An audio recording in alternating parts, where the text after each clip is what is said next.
Dylan Cozens for Josh Norris, not the only move of the weekend for the Buffalo Sabres. We've got a contract extension to talk about, another minor trade to talk about, and Kevyn Adams talking about Bo Byram. I've got a sneaking suspicion that this is going to be it for Bo Byram, but I'll explain why I think that and what's going on with him. It's been a month since he scored a point. All coming up on the Locked On Sabres podcast.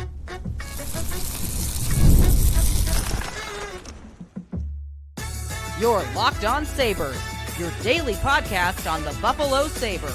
Part of the Locked On Podcast Network, your team every day.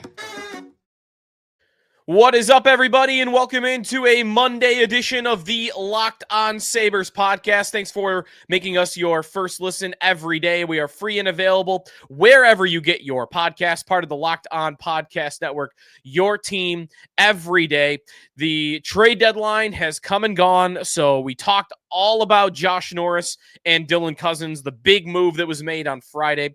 Today, though, more housekeeping to get to, and more than that, a very impactful couple of days, I think, comment-wise, on the Bo Byram situation. Nothing happened with him on Friday, but I do think the way Kevyn Adams sounds about Byram, the way Byram sounds, I think we're headed for a result that I think I'm ready to predict what's going to happen with Bo Byram. But there's more to get to than that.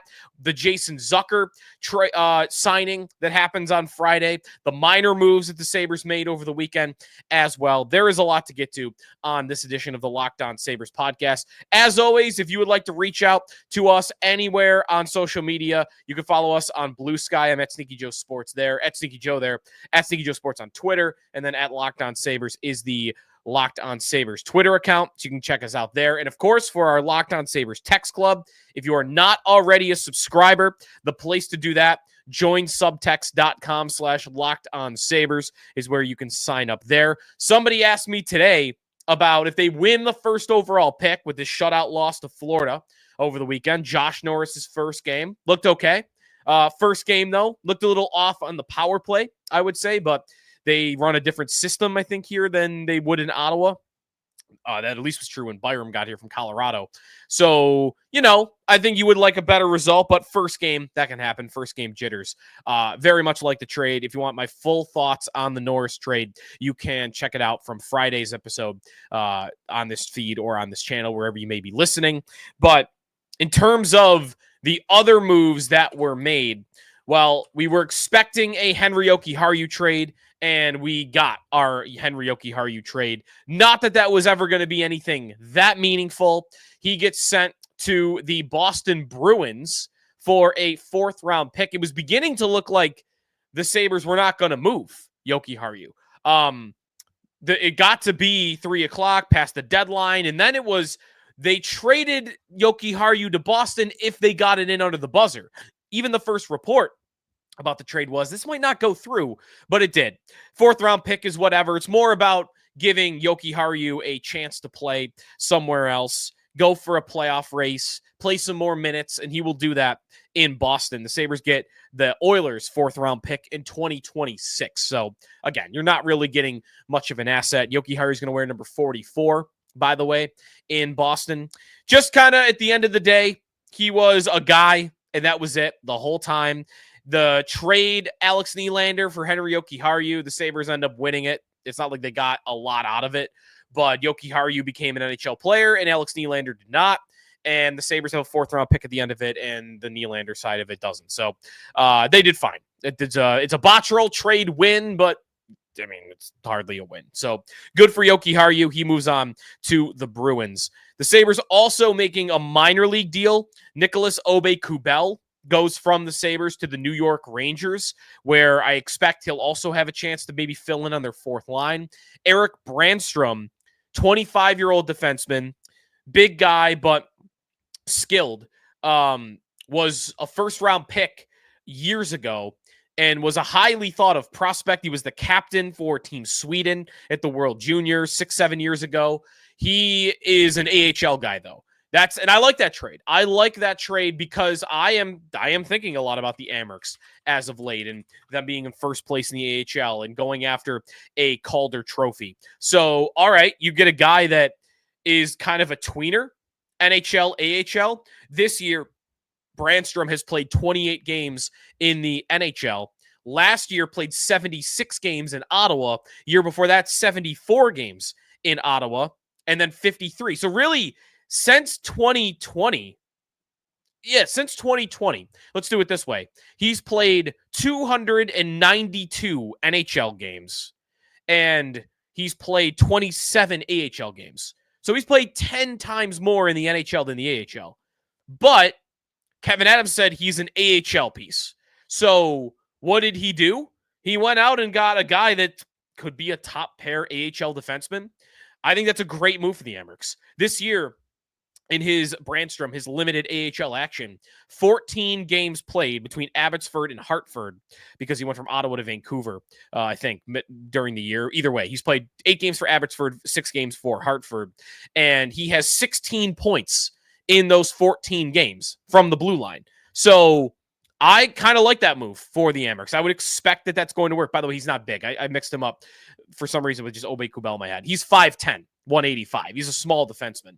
But cool, right? Like, go move for if there was a move for the Amerks, it feels like this was about as good as you were going to get. Maybe he plays a few games for the Sabres, but I'm not really worried about what he would do in the NHL anyway. Not a long-term piece. So that was the other stuff that happened. The league in general, though, just to make an overall point about the trade deadline, this was a good deadline. The deadline has kind of gone away, I would say, in the recent decade. That it used to be an event, and more it's been dwindling and dwindling. A lot of trades would happen before deadline day. You won't get a lot of big names that are traded on deadline day. It's like third line guys, third pair defensemen, your Jokiharju trades. It's just a lot of those. And on this deadline day, we got action. The Sabres did their part. The big hockey trade, Cozens for Norris, was one of the bigger trades in the league. Mikko Rantanen on the move from Carolina to Dallas, and he signs the extension there. By the way, Mikko Rantanen completely screws over the Hurricanes because they didn't have time to trade after that. The deal was done overnight. Elliot Friedman reported on Thursday night, that the deal was done between Dallas and Carolina. It was up to Rantanen now to get an extension done to make the trade go through, because the Stars wouldn't make it without an extension. So that's overnight, like 2:00 in the morning. And Rantanen doesn't agree to a contract with Dallas until there's like an hour left before the deadline or something like that. So the Hurricanes then make the trade. They don't have time to turn around and trade their first-round picks for guys. So there you have a Stanley Cup contender, second best odds to win the Stanley Cup before they made that trade. They end up with 2 first-round picks and young guys that, like, that's not going to help them win a cup. So they don't have Martin Necas anymore. They don't have Rantanen anymore. They're still a great team, but they definitely bungled that deadline. But Rantanen put them in a really tough spot. And then the other big deal, of course, was Brad Marchand. At the buzzer, Brad Marchand to Florida. I don't really know whether to love it or hate it. I think I want to hate it, right? Don't you have to? The Rat King in the rat place in Florida. They're already, bullies, unlikable. But they're not really unlikable to me. I think Florida is unlikable to the average fan, but I don't really dislike them. I want the Sabres. You know what it is? I think I want the Sabres to be them too badly. I too badly want the Sabres to be Florida that I don't really hate them. If the Sabres were good at the same time, then I probably would. That being said, Tkachuk and Marchand might get me very quickly to hating them once the playoffs begin. So deadline, did good job. Good job by the NHL GMs. They actually gave us something to think about on Friday. So after the deadline, Kevyn Adams speaks with the media, and he gets his, usual questions about the trade and whatnot. And he gets asked about Bo Byram. And I want to get to that when we come back, because I think the Byram relationship with the Sabres is going to be coming to an end sometime soon. And I'll explain why I think that when we come back here in the Locked On Sabres podcast. Today's episode of the Locked On Sabres podcast is presented by Wonderful Pistachios. Looking for a snack that is both delicious and nutritious? Crack into a good source of protein with Wonderful Pistachios. Wonderful Pistachios, one of the highest protein nuts. Each 1 ounce serving has 6 grams of protein, giving you over 10% of your daily value. Plus, they're packed with fiber and better for you unsaturated fats to help keep you feeling full longer. The protein's huge, especially like I'm doing my diet thing during the week, trying to eat a lot healthier this year. And you have to be conscious of like, I'm getting enough protein, I'm getting enough vitamins and minerals and whatnot. So the protein part, and if you want to combine that with a salty snack, the wonderful pistachios is right up my alley here in 2025.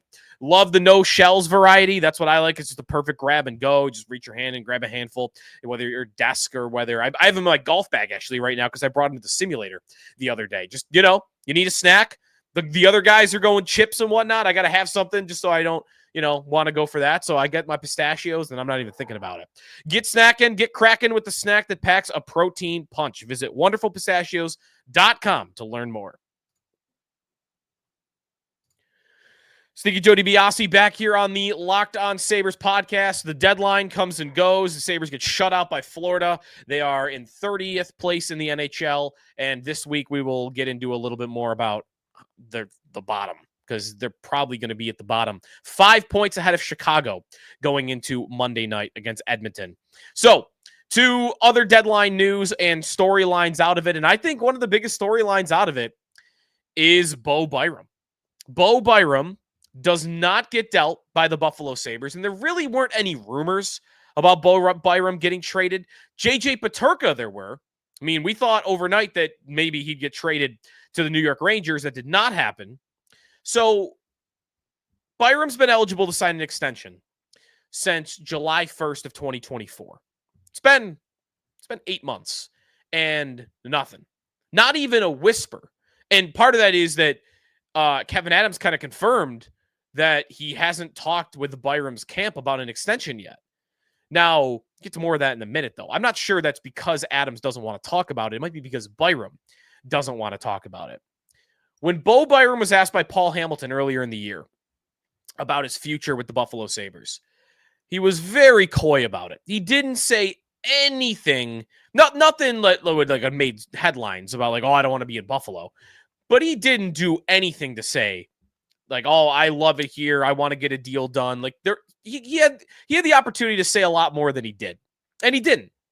So just kind of filed that away in the back of my mind this whole season. And then Kevyn Adams speaks.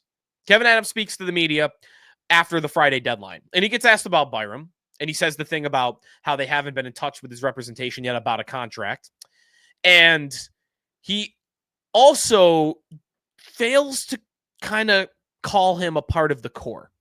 And that was a minute after he got asked the same question about JJ Peterka. Peterka's an RFA at the end of this year. And he got asked about Peterka, and it was all about how we're talking with the agent. We want him to be a part of this long term. He's a part of our core. Like, very committal from Kevyn Adams to, we want JJ Peterka in the fold, and we want to get a deal done. And then the next question was about Bo Byram, and he sounded totally different. Totally different. And I've got now the player on record and the GM on record making me think that contract extension is not the most likely outcome between these two sides. And right now, he's struggling, and he's struggling a lot. Adams actually spoke to the main concern that me and others have had about Byram this year, which is he's kind of a Rasmus Dahlin merchant in that he only is playing great when he plays with Dahlin. And I would say in his defense, there is still value in that. And he plays better with Dahlin. I think he's more dangerous because he can score more goals. He's a better shot. He jumps up in the play, and Dahlin provides those opportunities. I think he's better in those spots than Jacob Bryson is, or Matthias Samuelsson is, or Connor Clifton is. Like, all those guys play better when they play with Dahlin. But I think Byram is playing the best with Dahlin. But Adams even spoke to that. He plays well with Dahlin. I think everybody involved would like to see him be able to do it away from Rasmus Dahlin. And right now, we are getting the chance to see that. Skating on a pair with Jacob Bryson. Last couple of games, he's playing fewer and fewer minutes with Rasmus Dahlin. In fact, can I get this up for you right now? I might not be able to. But I have his numbers in the last 8 games. Bo Byram, and more he's playing with other guys. They're mixing him in with different individuals, and again, that shouldn't be that surprising. But in the last 8 games, Bo Byram has 0 points. He's pointless in his last 8 games. I'm not a big plus-minus fan, but if you want it, he's a -7 in those 8 games. So 0 points. I mean, that goes back to before the Four Nations tournament. Bo Byram does not have a point in exactly 30 days. He does not have a point since before the Super Bowl took place. So looking that up and thinking in my own mind, like I've been watching him and I'm not impressed by him lately. I think he's had a bunch of rough games. I was a little surprised to see that last number on the graphic we're showing here on the YouTube channel right now, that some of his advanced numbers are actually not that bad. They're not that bad at all. 52.3% expected goals for percentage. When he is on the ice in that 8-game stretch, you are looking at 84 scoring chances for the Sabres, 77 for the opponent, 38 high danger chances, 33 for the opponent, 159 shot attempts for the Sabres, 145 for the opponent. Like every number is a positive for Byram. And there are still Dahlin minutes that are mixed in there a lot. And maybe that's the answer. Maybe the answer is that he's playing great with Dahlin still, and he's playing terrible without him. I'll be wanting to keep an eye on him the rest of this season. I hope Lindy doesn't put him back with Dahlin. I would like to see him more and more without Dahlin to see if there is a relationship that's worth chasing here. And even that might not matter. If Adams decides, okay, I like him, he's doing it without Dahlin now, I want to pay him, he could go to Bo Byram, and Bo Byram might just not want to do it.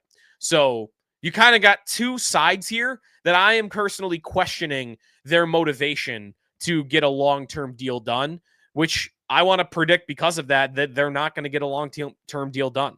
That Bo Byram is going to play these final 20 games for the Buffalo Sabres this year, and he's going to get traded this offseason. I think I would want to bet right now.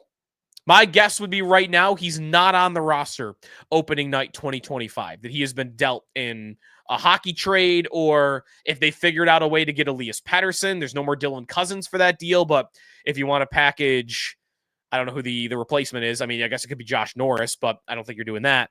It could be Jiri Kulich. It could be a prospect that's not here yet. You know, Konsta Helenius. You want to combine him with Bo Byram and trade for Elias Pettersson or a first-round pick. Maybe that's the deal that gets done. But either way, I think you're going to see a Byram trade stuff this summer. When we come back, the other news from Friday, Jason Zucker is back on a new deal. And I kind of went back and forth on that, but I'll tell you why I end up liking the deal. It's not perfect. There does come with its consequences, but we'll get to that when we come back here on the Locked On Sabres podcast. Sneaky Joe DiBiase back here on the Locked On Sabres podcast. Thank you for making us your first listen every day. Friday was the deadline. The big news was Dylan Cozens for Josh Norris. If you missed our episode on that, be sure to check it out on this feed, wherever you get your podcasts.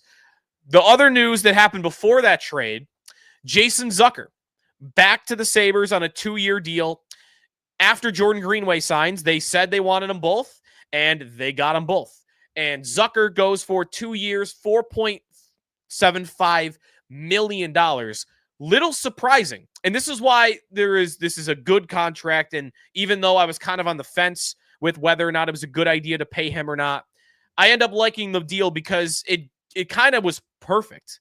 I'm surprised personally that they were able to get him on this contract, because Jason Zucker passes on the opportunity to go play for a Stanley Cup and get traded to a contender at the deadline. And I think he put his money where his mouth is, that he wants to be a part of the solution. He thinks that they could turn this thing around, and he wants to be a part of it. The reason? He didn't really cash out. He didn't. I mean, the cap is going up next year, and he was on a 1-year, $5 million contract and has 44 points in 54 games. He's on a 25-ish goal pace, a 60-point pace plus. Great season for him. His best season in 5 years, at least.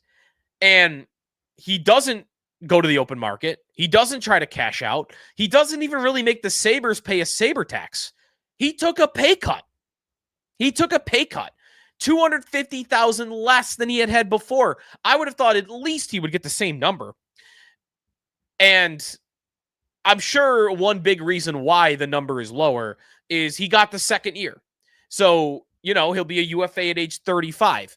And at this age, 33 years old, it's not often you're going to get a multi-year deal. But still, I'm still surprised they didn't get more out of him, or that he didn't get more out of the Sabres, I should say. And like, it's not like he got a lot of perks along with it. He's got a modified no trade clause, but he didn't get a full no move clause or anything. He got a 5-team no trade list. That's nothing. 5-team no trade list can easily be worked around if you're the Sabres. So they kind of got everything. They kind of got everything they would have been asking for. And Zucker stays a part of the solution. Veteran player that wanted to be here, and take your W where you get it. Because, listen, I say it a lot and everyone says it a lot, in part because it's 99% true, I think, that almost every player in the league, see, I had to throw the almost in there, though. This is what the Zucker signing can do for you a little bit. I gotta say almost any player in the league isn't choosing to come here unless they're from here or they've got a connection to the coaching staff of some sort, or players that are already here. And Jason Zucker just proved that, okay, you know what? There might be a select few that are willing to want to be a part of it. He went through this season. They're in last place in the East. All year they've been in last. And he's still like, no, I want to stick around to this. He could love the area. He could love the guys in the room. But I'll give them their golf clap the same way I did on Friday. That, hey, you found a veteran player that wants to be here. Congratulations, because that's not easy to do. Find a veteran player that's playing well that wants to be a part of the solution here. And Jason Zucker does. So for me, like, I would not expect him to do what he did this year again. Just keep that in mind. That doesn't mean the deal has to be bad, though. Remember, the cap going up next year, $4.75 million this year. I mean, next year it's going to feel more like a $3.75 million deal, maybe by league inflation.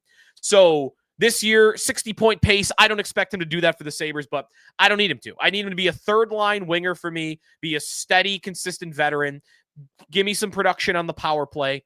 And if you told me next year that he'll have what he has right now, he has 18 goals and 44 points in 54 games. If you told me next year Jason Zucker will have 18 goals and 44 points in 82 games, I think I would sign up for that right now.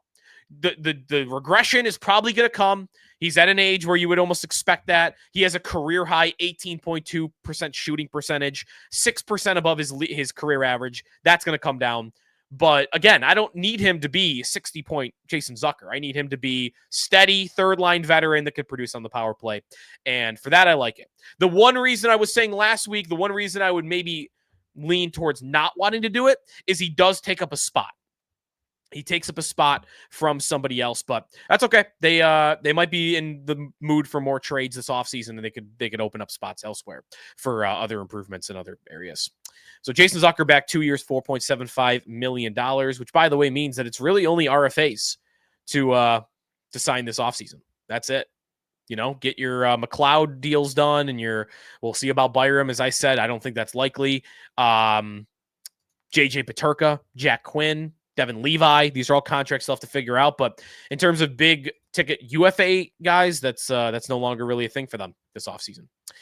All right, that'll do it for us today here on the Locked On Sabres podcast. We'll talk Sabres and Oilers tomorrow on the show. Jeff Skinner's return to action. See how it goes. I'm not really that optimistic, but, we'll see. Maybe they'll surprise me, and they'll surprise us. Talk to you tomorrow here on the Locked On Sabres podcast. If you're looking for Ovechkin coverage, he's now 8 away from tying the record, 9 from breaking the record. There's news on Aaron Ekblad being suspended for performance-enhancing drugs. So that and lots of league-wide topics available to you on our sister show, Locked On NHL. Check it out wherever you get your podcasts. And we'll talk to you tomorrow in the Locked On Sabres podcast, part of the Locked On Podcast Network, your team every day.